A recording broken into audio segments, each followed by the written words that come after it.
শব্দের কাছে, বোধের কাছে মানুষ আনত হতে চেয়েছে বহুদিন। আবৃত্তি তারই এক বহমান ধারা।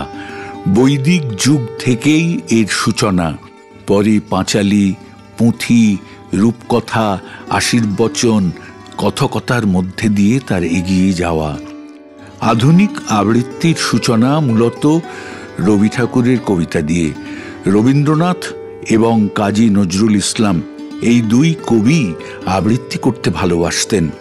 এই সময়ে আমরা যে আধুনিক আবৃত্তির ধারাকে বহন করি তার কয়েকজন উল্লেখযোগ্য স্থপতি হলেন শিশির কুমার ভাদুরী, নির্মলেন্দু লাহিড়ী, বীরেন্দ্রকৃষ্ণ ভদ্র, শম্ভু মিত্র, তৃপ্তি মিত্র, কাজী সব্যসাচী, আবুল কাশেম রহিমউদ্দিন, সৌমিত্র চট্টোপাধ্যায়, নীলাদ্রশেখর বসু, দেবদুলাল বন্দ্যোপাধ্যায়, প্রদীপ ঘোষ, পার্থ ঘোষ, গৌরী ঘোষ, অমিয় চট্টোপাধ্যায়, অশোক পালিত, কাজল চৌধুরী প্রমুখ।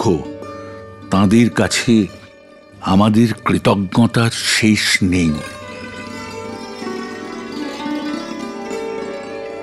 পবিত্রদার মুখে গান শুনেছি, ওনার কণ্ঠ নিঃসৃত। তা ওই যে আমি শুনব ধ্বনি, এই ধ্বনি কিন্তু শুনেই আমরা বড় হয়েছি, বহু ধ্বনি শুনেছি। বিজয়লক্ষ্মীদিকে আমি অনুরোধ করব, বিজয়লক্ষ্মীদি তুমি একটু ভানু সিংহের পদাবলীর কিছু উদাহরণ যদি দাও আমার একটু সুবিধা হয়, কারণ আমার কিছু জিজ্ঞাসা আছে। আচ্ছা ঠিক আছে, আমি একটু বলছি। এটা ভানু সিংহ ঠাকুরের পদাবলী 5 নম্বর পদ। सजनी सजनी राधिकालो देख अबहु चाहिया, मृदुल गमन श्याम आवे मृदुल गान गाहिया, पिनह झटित कुसुमहार पिनह नील आंगिया, सुंदरी सिंदूर देके सीथी करह रांगिया, सहचरी सब नाच नाच मिलन गीति गावरे, चंचल मंजीर राब कुंज गगन छावरी, सजनी अब उजार मंदिर कनक दीप जालिया, सुरभि करह कुंज भवन गंध सलिल ढालिया, मल्लिका चमेली बेली कुसुम तुलह बालिका, गाथ जूथी गाथ जाति गाथ बकुल मालिका, त्रिषित नयन भानु सिंह कुंज पथम चाहिया, मृदुल गमन श्याम आवे मृदुल गान गाहिया। তুমি এইটা যেমন 5 সংখ্যকটা শোনালে, আমি তোমাদের দুজনের কাছে প্রশ্ন রাখবো বলে আমি 1 সংখ্যকটা শোনাচ্ছি। আমি এইভাবে ভেবেছি কবিতাটা। मरन रे तुहु मम श्याम समान, मेघ वरण तुझा मेघ जटा जुटा, रक्त कमल कर रक्त अधर पुटा, ताप विमोचन करुण कोर तब, मृत्यु अमृत करे दान, तुहु मम श्याम समान। मरन रे श्याम तुम्हारी नाम, चिर विसरल यव निर्दय माधव, तुहु न भई विमय बाम, आकुल राधा रिझयति जर जर, झरई नयन दौ अनुखन झर झर, तुहु मम माधवा तुहु मम दोसरा, तुहु मम ताप घुचाओ, मरण तू आओ रे आओ। भुज पाशे तब लह संबोधई, आँखि पात मझुआ सब मोदई।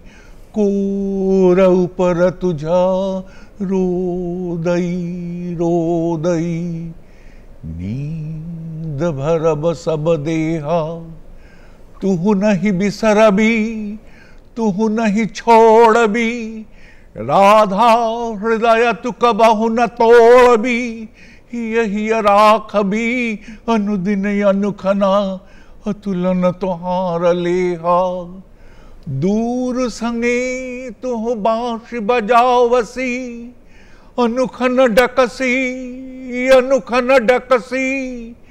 राधा राधा राधा, दिवस फुरावल अबहुम जावब। बिरह ताप तब अबह घुचावब, कुंज बाट पर अबहुम धावब। सब कछु टूटैब बाधा। আমি এইটুকুনি যদি স্মৃতি বিচ্যুতি হয়ে যায় আর এগোলাম না। এবার পবিত্রতার কাছে জানবো, একদম দুটো ধারা। এইখান থেকে আমি প্রশ্ন করব উচ্চারণ, ছন্দ। আমি ওর একটা উচ্চারণ নিয়ে দোষ দিচ্ছি, ওখানে ডাকাসি বলেছে, ওটা তো ডাকাসি, ডাকাসি ভুল বলেছি নিশ্চয়ই। আকার দীর্ঘ স্বর, সেইটাতে টান দিয়েছি, সেটা হবে না, দাঁতে হবে। এটাই জানতে চাইছি আমি, তাহলে কি হওয়া উচিত? ডাকাসি ডাকাসি ডাকাসি। আচ্ছা, এই সেই জন্য আমি জিজ্ঞেস করছি, আমার কানে লেগেছিল। যাই হোক, যেটা আমি বলছি, এই দুটো তো অন্য ভাষা, ব্রজবুলি। ব্রজবুলিটা খানিকটা সংস্কৃত উচ্চারণে, কেমন তাতে দীর্ঘ স্বরগুলো দীর্ঘ, যেমন ডাকাসি, রাধা, এরকম কেমন। তো আর দন্তস্বটা আমাদের বাঙালির মতো না, সয়ের মতো হবে, হিন্দি সয়ের মতো হবে, অটা হিন্দি এর মতো হবে। ফলে এটা ধরে নেওয়াটা এটা অন্যরকম। বাংলা কবিতার উচ্চারণ আবার বাংলা মতো হবে, কেমন বাংলা যে কোনো বাংলা কবিতাই হোক, কিন্তু ওই শৈলী অনুযায়ী, যে গুরু গম্ভীর কবির মেঘনাদ বধ বা আনন্দলোকে মঙ্গলালোকে, সে যে সুরটা এরকম, আবার ভেঙে মোর ঘরের চাবি যেমন অন্যরকম হবে। তো এইরকম বাংলা উচ্চারণের ব্যাপারটা, সংস্কৃত উচ্চারণ আছে, সংস্কৃত ব্যাকরণে খুব নির্দিষ্ট উচ্চারণ আছে, দন্তন্য মূর্ধন্যর উচ্চারণ আছে, এগুলো সব আছে, আমি তার মধ্যে যাচ্ছি না। বাংলায় যে সমস্যাটা আমি দেখি, এমনিতে আমরা কিন্তু ঠিকঠাক কি বলি, আবৃত্তিকাররা ঠিকই উচ্চারণ করে, কিন্তু নতুন নতুন যারা করে তারা অনেক সময়, যেমন একটা হচ্ছে হয় বয়, এইটা নিয়ে খুব মুশকিলে পড়ে, এটা ভেঙে দেয়। এই টেলিভিশনের যারা বলে তারাও ভেঙে দেয়। এটা আহ্বান হবে না, আহ্বান হবে, পরিষ্কার। বিহবল হবে না, বিহবল, কেমন এইরকম একটা ওই হয় বয় মিলে একটা ভয়ের ভয়টাই, এইটাই বাংলা। এটা বহুদিন আগে আপনি আমায় শিখিয়েছিলেন, এটা বলে সেটাই মেনে চলি। কিন্তু আহ্বানটা এত শুনলাম, সেজন্য ধ্বনিল আহ্বান বলে আমি শুনলাম। তো এইরকম আছে। যুক্ত ব্যঞ্জনের কিছু উচ্চারণ আছে, যে বাংলা যুক্ত ব্যঞ্জন বাংলা মতো উচ্চারিত হয়, জফলাটা ব্যঞ্জনটাকে ডবল করে দেয়, কেমন। তো এই উচ্চারণগুলো আছে, আমরা লিখেওছি, সেসব বইপত্র আছে। হ্যাঁ, অধিকাংশ দিকে র র বোঝা যায় না, বোঝা যায় না। আমার বাড়ি ফ ভটা ইংরেজি এফ আর ভি উচ্চারণ করে। এফ আর ভি তফাৎ কি? এফ আর ভি হচ্ছে নিচের দাঁত আর ওপরের ঠোঁট মিলবে, কিন্তু একটু ফাঁকা থাকবে। ফ ভ ফুল, ফাইন, আবার ভিক্টরি, ভায়োলেট, ভি ফি, ফ ভ। কিন্তু বাংলা হচ্ছে ঠোঁট দুটো জোরে বন্ধ, ফ ভ। ফুল আর ফুল দুটোতেই তফাৎ, একদম তফাৎ, কেমন অনেকে তফাৎ বলবে, তফাৎ। বাংলা কথা, এটা বাংলা কথা। এইটা বাঙালি ছেলে মেয়েদের বোঝাতে হবে, আর তাদের দোষ নেই, কারণ আমাদের মা বাবাদের বা বড়দের উচ্চারণ থেকে তারা শেখে। আমরা তাদের খেয়াল করে বলে দিই না যে এই দুটো এফ আর ভি আর ইংরেজি ফ আর ভ, ফলে বানানেও দেখবি চলে যায়। বানানে শোভনিক কেমন ভি দিয়ে লেখা হয়, বা শোভা এসো ভি দিয়ে লেখে, এটা ভি দিয়ে হবে না, এসো বিএইচ এ হবে, ইংরেজি বানানেও চলে যায় এরকম।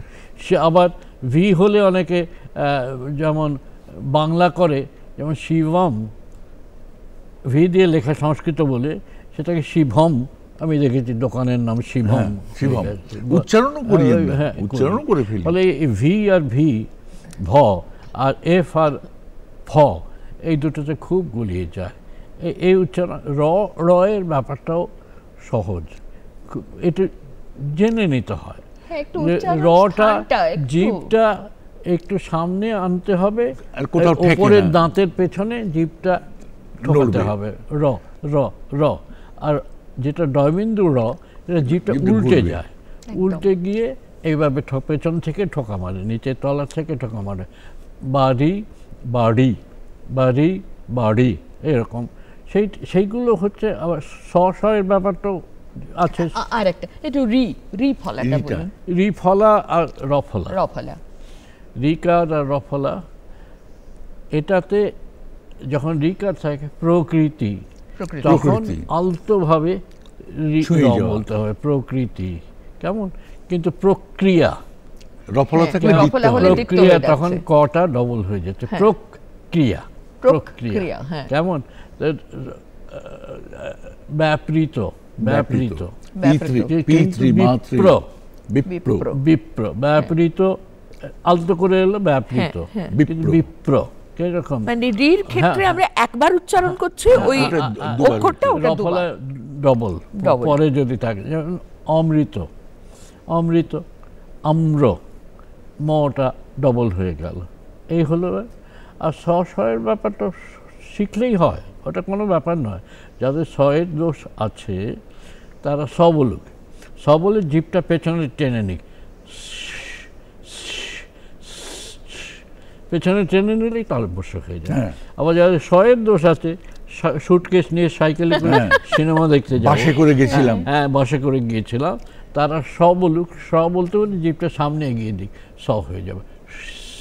আচ্ছা, আরও একটা ঝামেলা হয়, তুমি নিশ্চয়ই দেখেছো এটা, এই যে তালব্য স বা নন্তস্বর পরে যখন ত বর্গ বা চ বর্গের কোনো বর্ণ আসে, তখন ওটা নিজে থেকে স হয়ে যায়। চ বর্গ হলে তালব্য স হবে, আর ত বর্গ হলে ত দন্তন্য ল যুক্ত ব্যঞ্জনে, ত দন্তন্য ত থ দন্তন্য ল যদি থাকে স হবে। এটা হল। আবার আছে এই যে ধরুন আকাশ প্রদীপ যদি কেউ বলে, তার ভুল হবে না, ওই তালব্য সটা, কিন্তু আকাশতলে বলতে গেলে ওইটা আমাদের যেমন বসি, কিন্তু কলকাতার লোকেরা বসতে আস্তে বসতে আস্তের সঙ্গে আসতে দন্তের শয় তয়কা আর দন্তের স তয়কা একই উচ্চারণ, একই হয়ে যায়। সেই আমি তাকে আস্তে আস্তে আসতে বলেছি। আর এটা হচ্ছে উপভাষার ব্যাপার, এখানকার মুখের কথার ব্যাপার, কিন্তু লিখিত ভাষার উচ্চারণ বা আমাদের যেটা স্ট্যান্ডার্ড মান্য ভাষার উচ্চারণে এইটা আসতে এবং আস্তে আলাদা রাখতেই হবে। আর একটা কথা আমি আমার বইয়েতেও লিখেছি, অনেকে মধুসূদনের ওই কবিতাটা আবৃত্তি করে, আত্মবিলাপ, না তবে যদি দয়া করো ভুলো দোষ, কিন্তু অনেকেই বলে ভুল দোষ। আপনি শ্রাদ্ধ বাড়িতে নিমন্ত্রণ রক্ষা করতে গেছিলেন, আমি আপনাকে ফোন করেছিলাম, কারণ আমি আবৃত্তি করে নেমেছি, একজন আমায় বলছে আপনি কেন ভুলো দোষ বললেন, ওটা ভুল দোষ। দাঁড়ান ভুলো দোষ গুণ ধরো, পরেরটা ধরলেই তো ওটা বোঝা যাবে। আমি ফোন করে স্পিকারে দিয়ে দিয়েছিলাম, আপনি আমায় জিজ্ঞেস করছেন হ্যাঁ স্পিকারে কেন, অনেক লোক আমি শোনাচ্ছি, তিনি আমার জ্ঞান দিচ্ছেন। এই নেতা না, নেতা টেতা না, আমি প্রতিবাদটা সরবে করি, প্রতিবাদটা সরব। আমি তোমার মতন ভালো মানুষ নয়, আমি একদম সরবে প্রতিবাদ। আমি যে ভুল করলে স্বীকার করে নেব। কাউকে নেতা হতে হবে, না হলে তো লোককে শিখবে না, মুশকিলটা হচ্ছে এই। সঙ্গেই আমি আপনার কাছে যাব ছন্দ। যেমন শঙ্খবাবুর বাবুমশাই কবিতাটা ওপরে উনি লিখে দিয়েছেন, এই কবিতা পড়ার একটা বিশেষ ধরন আছে, সবাই আমরা পড়ি। সে ছিল একদিন আমাদের যৌবনে কলকাতা, বেঁচেছিলাম বলেই সবার কিনেছিলাম মাথা, আর তাছাড়া ভাই। এই করতে করতে শেষে গিয়ে তো ওই ছন্দটা রাখলে আর তখন ওই কবিতার কাছে নত যেন হওয়া যায় না। তাই তো বেশি ছন্দ কখনোই খুব বেশি জোর দিয়ে এখন আমি ছন্দটা জানি, ছন্দটা ধরে ফেলেছি, এটা দেখানোর কিচ্ছু নেই। ছন্দটা তখনই দেবে যখন কবিতার ভাবটাকে ছন্দটা স্পষ্ট করবে। এইটি হলো কথা।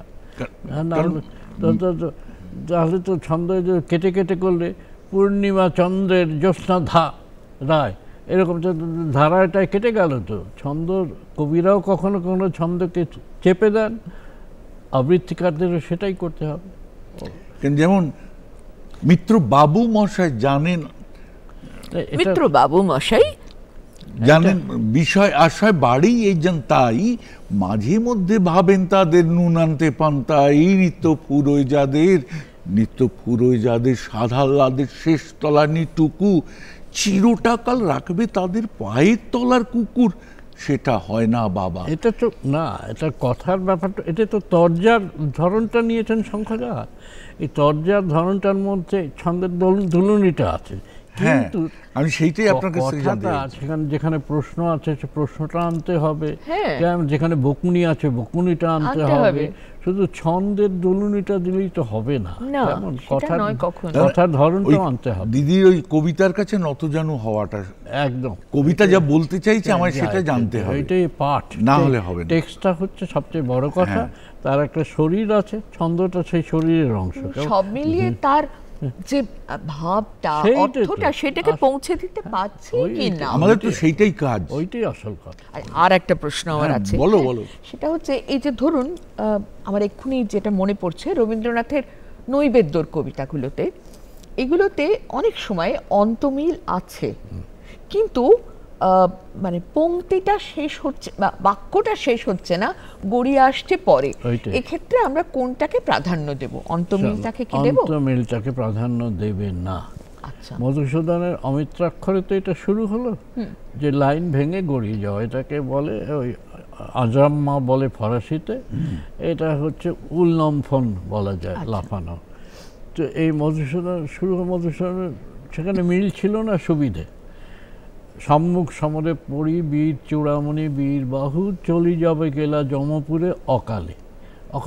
সেই ব্যাপারটাই, সে জ্যোতিটাকে তোমাকে যত্ন দিতে, কথাটা যেখানে শেষ হচ্ছে, তোমার মিলটাকে প্রাধান্য দিলে চলবে না। রবীন্দ্রনাথ মিল রেখেছেন, মিল রেখেই আবার তিনি করেছেন আর কি, ওই প্রবহমানতা যাকে করেছেন। আমি যেভাবে পড়ি, বোধহয় নৈবেদ্য 48 সংখ্যক, আমারই সৃজন করি যে মহাসম্মান দিয়েছ আপন হস্তে, রহিতে পরাণ তার অপমান যেন সহ্য নাহি করি, যে আলোক জ্বালায়েছ দিবস সর্বরি, তার ঊর্ধ্ব শিখা যেন সর্বোচ্চে রাখি, অনাদর হতে তারে প্রাণ দিয়া ঢাকি, মোর মনুষ্যত্ব সে যে তোমারই মহিমা, আত্মার মহত্বে মম তোমারই প্রতিমা মহেশ্বর, সেথায় যে পদক্ষেপ করে অবমান বহিয়ানে অবজ্ঞার ভরে, ওক না সে মহারাজ বিশ্বময়ী তলে, তারে যেন দণ্ড দিই দেবদ্রোহী বলে, সর্বশক্তি লয়ে মোর একদম যাকার সব, আপন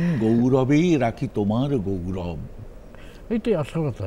এই আমি বলছি, ছন্দ আর মিল দুটোই হচ্ছে এক ধরনের প্রযুক্তি, তার সৌন্দর্যে যোগ করে, কিন্তু প্রযুক্তি মনে রাখতে হবে যে, কিন্তু মূল কথা হচ্ছে ভাবটা অর্থটাকেই প্রকাশ করবার জন্যে তারা ব্যবহার করেছেন।